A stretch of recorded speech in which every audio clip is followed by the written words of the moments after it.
la francophonie, l'Union européenne, les ambassades d'Allemagne, de France. Au chapitre des reconnaissances, nous voulons réserver une mention spéciale aux victimes et témoins qui, malgré les réserves et réticences tout à fait compréhensibles, ont cru à la CVJR et lui ont livré le récit de leur drame. Vos attentes sont à la hauteur de vos souffrances.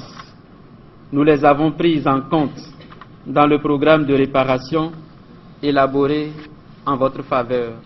Pour nous avoir suivis tout au long du processus, vous connaissez désormais les phases successives qui l'ont marqué. Les dépositions qui nous ont permis de recueillir en tout 22 415 dossiers. C'est le chiffre actualisé. 22 415 dossiers.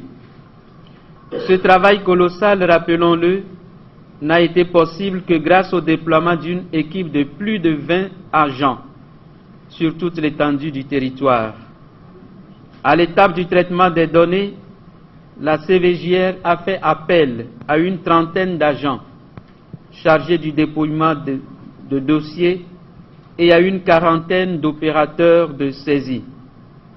Dans notre base de données sécurisée par un cabinet d'informatique recruté à cet effet, les statistiques enregistrées sont éloquentes.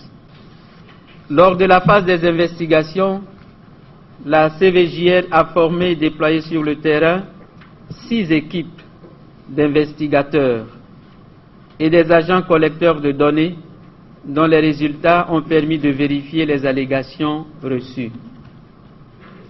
L'étape des audiences, quant à elle, représente le moment le plus visible des activités de la Commission.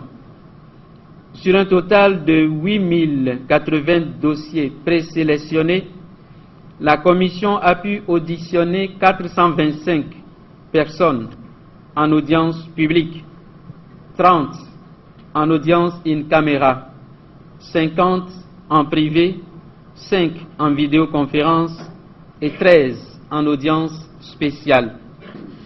Au terme du parcours, l'élaboration du programme de réparation, avec le concours d'experts nationaux et internationaux, nous a permis de proposer au gouvernement des mesures susceptibles d'apaiser les victimes, de lutter contre l'impunité et d'éviter la répétition des violences commises. Le premier sentiment, c'est que par rapport aux autres activités de mémoire,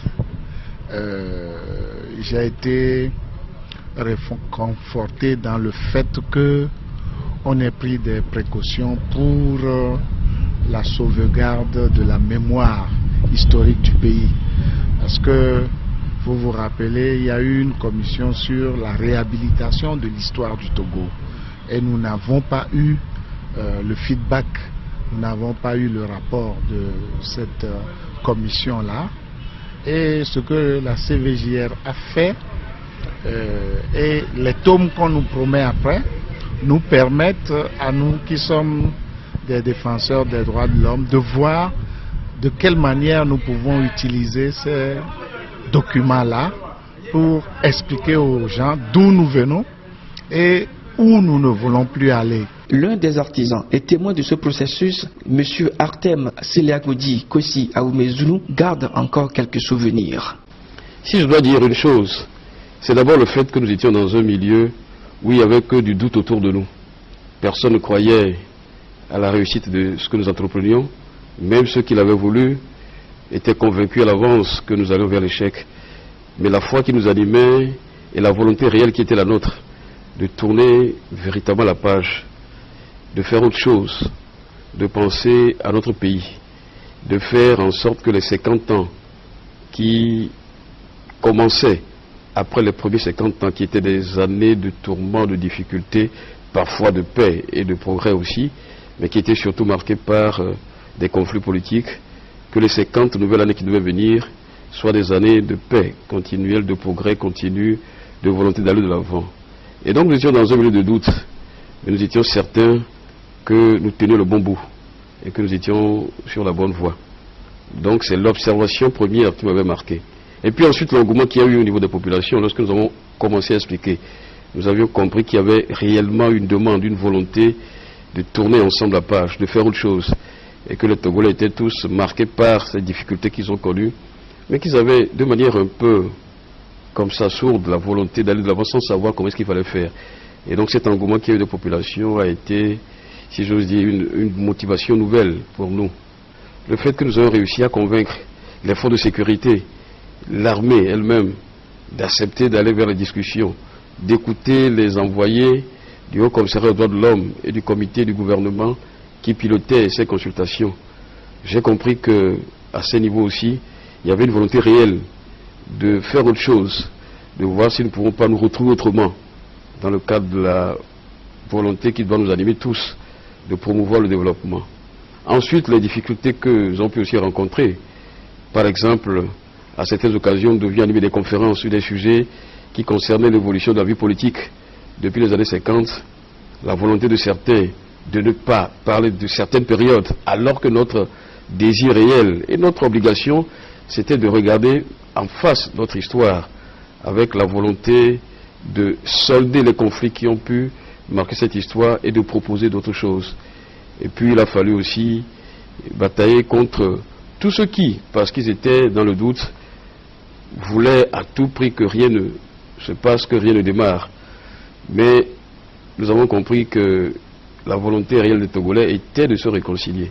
Et donc tous ces éléments-là nous ont motivés. Et voilà quelques éléments que je pouvais retenir. Des réunions difficiles que j'ai eu parfois des journalistes qui ne croyaient pas à ce que nous disions, qui étaient convaincus que rien ne se fera jamais dans notre pays. Des gens aussi qui pensaient qu'on ne peut se réconcilier que s'il y a ce qu'ils appelaient à l'époque un changement radical de gouvernement, et qu'un gouvernement qui était en place ne pouvait pas conduire cette réconciliation. Nous étions convaincus que dès qu'il y a la volonté, les moyens devraient suivre. Voilà ce que nous avons pu faire au cours de cette période-là. Depuis la remise du rapport au chef de l'État par la CVJR, d'aucuns ont l'impression que la mise en œuvre des recommandations tarde. À ce propos, le chef du gouvernement rassure. Non, heureusement, ce n'est qu'une impression. La volonté demeure toujours de mettre en œuvre les recommandations de la CVJR. Nous n'avons pas d'autre solution que celle-là.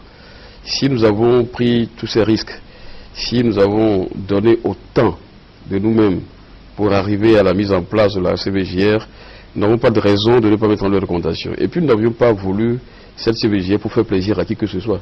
C'est parce que nous avons compris que nous n'avons pas d'autre solution que celle-là.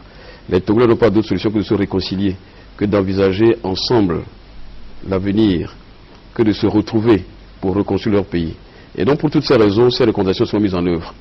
Le gouvernement réfléchit à des conditions. Il y a des questions administratives, mais il y a aussi des questions d'organisation qui ont fait que cela puisse traîner. Mais comme nous avons l'accompagnement de nos partenaires, notamment du Haut Commissariat des droits de l'homme, nous sommes certains qu'ils ne nous laisseront pas dormir sur nos lauriers et qui nous amèneront aussi, parce que c'est leur responsabilité aussi, à mettre en œuvre ces recommandations. Mais nous-mêmes, même s'il n'y avait pas cet accompagnement, nous ferons tout pour que ces recommandations soient mises en œuvre. Donc je voudrais dire aux populations qu'elles n'ont rien à craindre. Peut-être que ça a pris du temps.